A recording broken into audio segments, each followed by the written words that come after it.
right, so we're starting the episode now.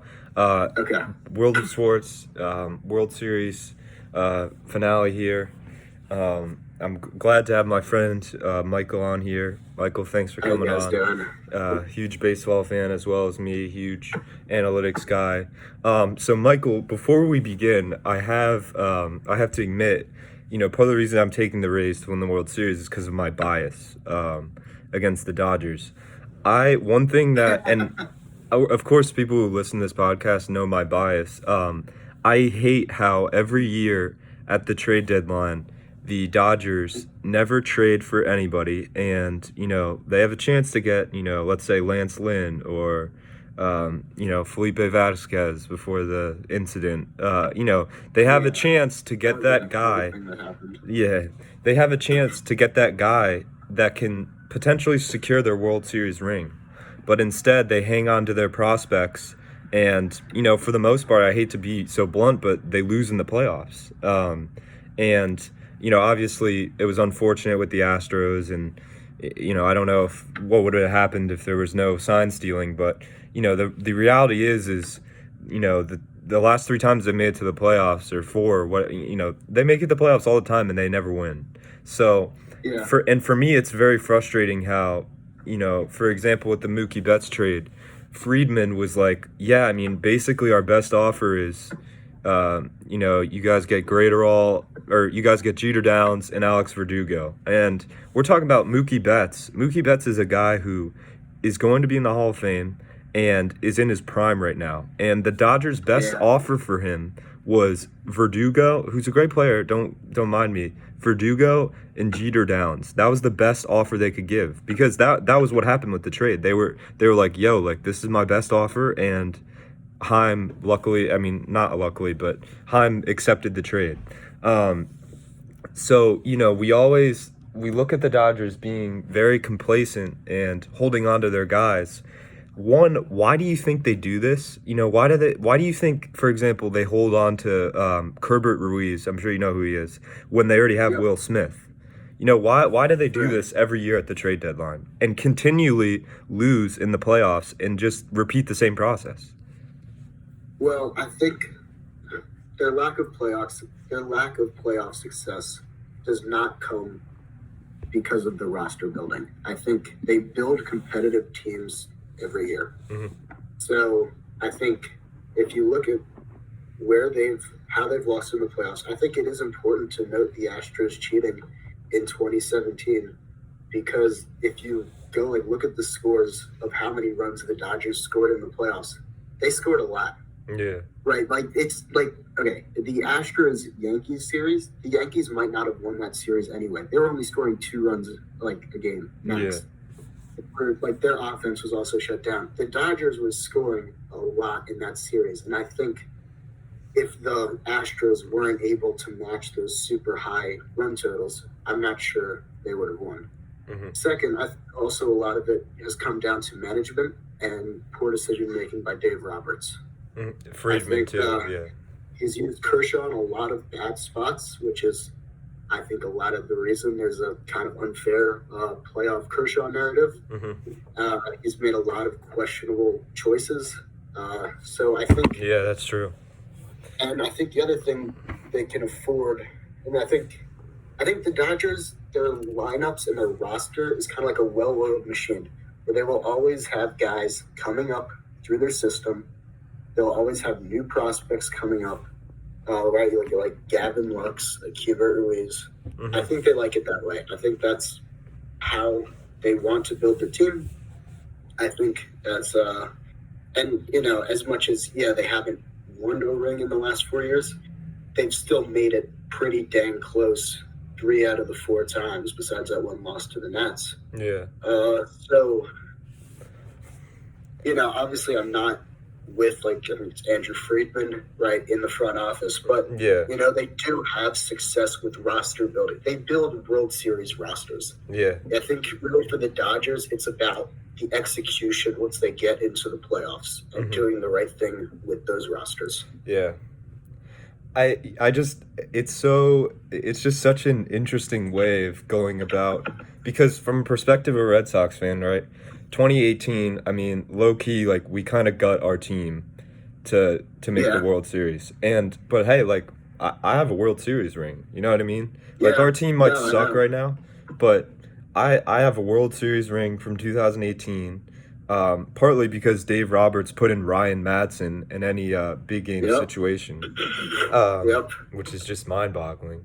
Um, but so it comes down to for me, which is why I get so frustrated when I think of the Dodgers. Is one, you don't get a World Series ring for having the best farm system, and two, what is more important to you, Gavin Lux and Herbert Ruiz, or a World Series ring? So that's just my take on it. That's part of the reason why I kind of have like somewhat of a bias against the Dodgers. Yeah, no, I totally get that. Uh, I mean, it's a team when you're both that heavily analytical. You've had the playoff success, and you're playing in a market as the bigger Los Angeles team mhm. with the stars that you have in Kershaw, Mookie Betts, Bellinger, Walker Buehler. Like, this is a really good team. Yeah, Your expectation is a World Series. yeah. So like, I get that. Like, you want a ring, Mhm. and I'm not sure there's going to be like pressure on anyone's job because they've had success, Yeah. but they need to take it to the next level. They need to win a ring. Not only That's what the that, but expectation should you be. don't like I was telling my friend the other day, I mean, they're slowly if they don't win this World Series, I mean, they're slowly developing themselves into a household term of like, hey, don't be the Dod, you know what I mean? Yeah, Like no, I mean if you it's definitely a trend that when they get to the playoffs at whatever point they start to collapse, and this is a great opportunity to do away with that trend. so let's speaking of that, Michael, first off, can you so in your bracket, obviously I was saying I had let's go over final postseason brackets. I got the World Series right. I had the Rays and Dodgers. I obviously had my semifinals wrong. I had the White Sox in the Rays, and then the Dodgers and the Cubs. So not great semifinal picks, but I got the World Series right. Michael, what were your semifinal picks, and what was your World Series? Let me see if I can remember. I remember I actually didn't do a bracket Oh, early on. I did one once we got into the second round. Let me see if I can find it. that's interesting. Cause I'm pretty sure I did have the Dodgers and the Rays. yeah, So Smart. I think they were the two best teams in the league. So I think it makes sense that they're in. I think they both deserve to be in. I did think I had the Dodgers winning, and I definitely could see it again this year. I think the team is stacked. I mean, kind of went over that, yeah. but it's going to be a fun series. So let's look at the NLCS, right?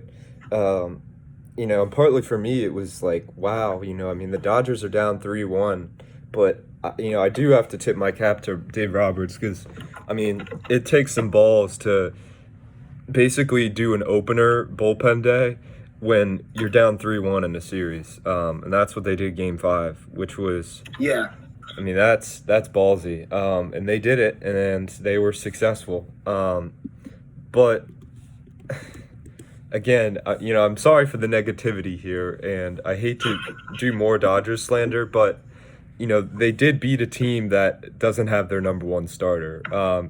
Still, obviously, very impressive to beat the Braves. Great offensive team, and very impressive. But they did not have their number one ace starter in Mike Soroka, which is pretty. You just wonder what would have happened if he was in there. But anyways, let's get to the World Series. Obviously, the Rays defeating the Astros. Thank God. I'm sure Michael, you were happy as well. I really do not like Carlos Correa. But anyways, I also let's just focus real quick on the Astros. Michael, what did you think of the Astros? Because honestly, in my opinion, going into this playoffs, they just didn't seem like a typical Astros team. I mean, usually an Astros team, they have juggernaut starting pitching that is just like you're not going to score very many runs against them. Obviously, they did have that powerful lineup, which was really good, and they scored a ton of runs. And then, a lights out bullpen. It didn't seem exactly like the same team, but they did gel really well. But what did you think of the Astros' performance in this playoffs overall? Well, I mean, they exceeded expectations, right? So their Yeah. regular season record was 29-31. Wow. I think anytime you make it that far in the playoffs with a losing record, first of all, it means you're in a weird 16-team format, because that Yeah. probably would not happen in other years. Exactly. But also, I think it speaks to the trend we've seen in the playoffs that it's really about momentum so much. And it's about who's the hot team, who's, as Yeah. you said, they're gelling together, right? Like this Yeah. team, they were blending together. They were looking really good, and they were able to ride that momentum far into the playoffs. So I think that's an interesting trend we've seen in the playoffs, and I think the Astros really speak to that. Yeah, I mean, some of it is just like that swagger and like confidence. You know what I mean? Like that was why I was so surprised that the A's, beat the White Sox, right? Because the A's game one of that White Sox series, they scored like one run, right? And I was like, oh no, like another, it's gonna be another A's playoffs where they have a stellar regular season and then just in the playoffs they just can't hit at all. And after Yeah. game one, I was like, oh God, this is, I feel bad for the A's because, they try so hard and don't spend a lot of money. Yeah. And of course, they lose their best player. I mean, they lose Matt Chapman, Yeah. who's That their hurt. franchise. But, luckily they get lucky. For once in the playoffs, they get lucky. And Chris Davis comes out of nowhere and starts hitting home runs. And they just, Madrigal makes an error. You know what I mean? Like, just stuff that usually wouldn't go their way actually goes their way. But, that was part of the vibe in the Astros Twins series. I think if the Twins won game one, they could have put the Astros in their place and said, hey, you guys sucked in the regular season, and you're going to suck in the playoffs too. But they didn't do that. Classic Twins, having a bunch of guys who, just having an incredible lineup and, not getting any hits at all, which is... You want to talk about a bad playoff reputation. Yeah, Forget about man. the Dodgers. How long has it been since the Twins have won a playoff game? It's just, yeah. That series. I mean, it was, it's getting to a point now where it's like problematic. You know what I mean? Like if the A's lost this year, I would have been like, okay, what the hell? Like this is crazy. Like, but the Twins, yeah, like this is problematic. I mean, you have a lineup where, granted, they didn't have Josh Donaldson, which was like basically like literally the reason they signed him was because like they needed a playoff bat who like could like produce runs, especially in the playoffs. And of course he's hurt. But, still, I mean, basically a lot of things go right for I mean, that error by Polanco was just horrible. I mean, good God. And game one, where he like bobbled it and then didn't throw it to Arias. I mean, that was terrible. And yeah, I mean, the Twins, wow. It must be tough to be a Twins fan, man. That's just brutal. But anyways, so moving to the Astros, obviously they're eliminated. What did you think in the ALCS overall? I think, and why did you think the Astros lost? Well, I didn't watch the ALCS too closely, but I honestly think a lot of it, the Rays were just the purely better team. Yeah. I think the Rays, and like we'll get into this, we'll talk more about the Rays, of course, because they're, in the World Series, but I think the Rays are just a really well-constructed team. Mm-hmm. I think they don't really have any flaws. Yeah, they don't. I mean, this was kind of an example of momentum going against the hotter team, right? The Rays take 3, Astros take 3, and the Rays win Game 7. But I think it has less to do with the Astros being bad, because they did look good in that series they obviously took it to Game 7. I think it was just more of a testament to how good the Rays are than anything else. Yeah, no,